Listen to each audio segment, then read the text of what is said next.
The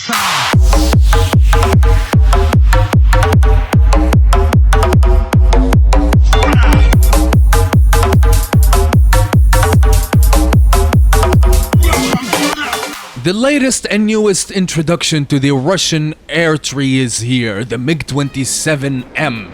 The pride and joy of Mig-27, or however you pronounce it. Countless designers working on this plane. Countless slaves from the Gulag worked on the gear alone. Only the elite investors put their money into this plane. And this is what we get. A miniature Mig-23. Now don't get me wrong, I love the design. It's light, it's maneuverable. In a vertical raid fight you can basically do anything. But there is one thing and one thing only that took me off guard, which is the missiles. You see, on the dev server when I tried this thing out, I was focused on one thing and one thing alone, which is the gun, the 30mm. It's fucking fantastic. I tried it, it obliterates everything that you see. Just one tap, gone, as long as your aim is right, of course.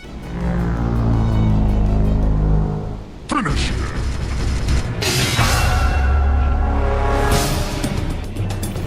Fatality.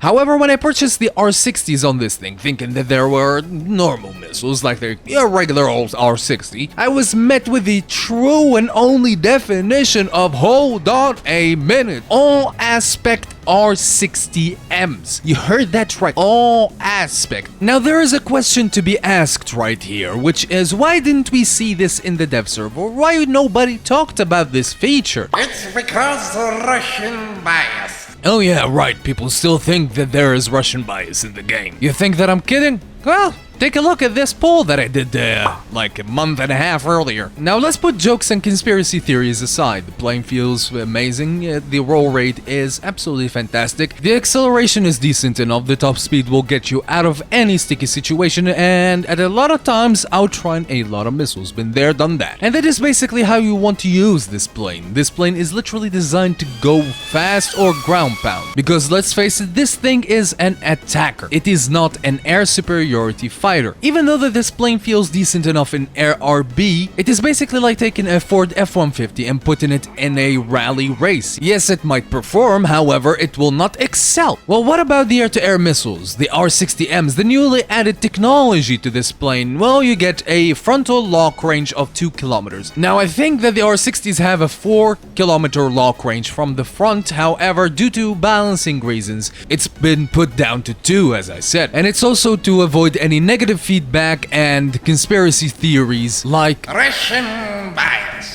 Now, when it comes to the performance of the missiles themselves, they feel regular. Actually, they feel a little bit nerfed. Their velocity isn't the same and they don't go as fast. They get tricked by flares really easily, and basically American planes or any other Phantom in the game, because we have like 3 trillion variant of the Phantom right now. Speaking of Phantoms, that was a fantastic kill, by the way. Literally get an infinite amount of flares. Now, flares aside, we know that they're very annoying and poorly balanced in game right now, or actually poorly implemented. The only thing that, well, basically messed me up the most is the sun or the AI bots flying around the battlefield. Every time that you warm up a missile, they are attracted to it like magnets. So it's more like a disadvantage at some situations. But luckily the 30mm can go through anything on the battlefield. My final thoughts on the MiG-27 is it's a little breath of fresh air for the Russian tech tree, and I absolutely love it. Anyway guys, that's going to be it for me in this video. Thank you so much for watching. Fly safe, have fun, and I'll see you on the next one.